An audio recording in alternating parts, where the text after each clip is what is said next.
So from Massachusetts to this scene in New Jersey on Friday where immigration's hitting a flashpoint in Newark. This is body cam video showing 3 House Democrats confronting ICE agents outside a detention facility there. The DHS saying that arrests are still on the table after that chaos. The acting ICE director, Todd Lyons, here in studio to talk about this. And good morning to you. Got a lot of things we want to sort out here. Democrats claim they have congressional oversight, and they're on a visit for oversight, and they have the right to conduct that under federal law. You say to them what, based on what we know now? I say 100% they do. That is in their purview. They do have congressional oversight. What we ask for is for them to do it the right way. Notify us in advance. You know, don't make a scene. Don't put my office in jeopardy.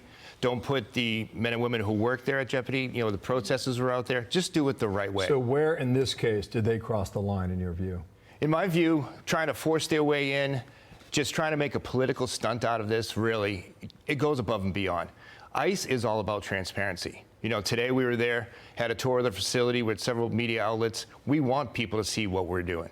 But when you go ahead and you try to storm your way in, when you try to just bring cameras, bully my officers and agents, that's just not the right way to do it. Let's work together. Let's have that oversight, but let's do it in a professional manner, not a political stunt. So the mayor of Newark, Ross Baraka, he had this to say on MSNBC on Saturday.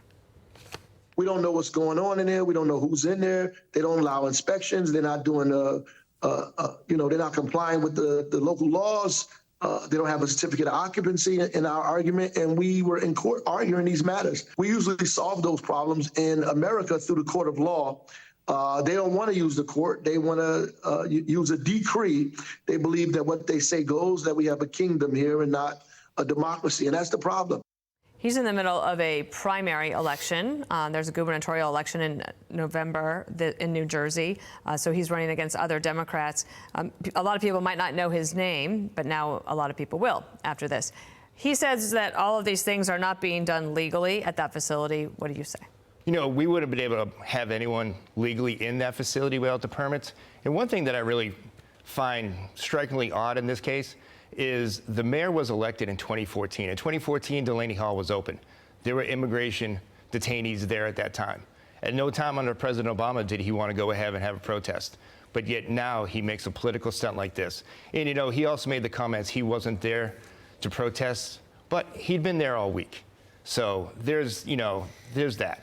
Mm-hmm. So that's from the mayor. Here's some AOC on camera too. Watch.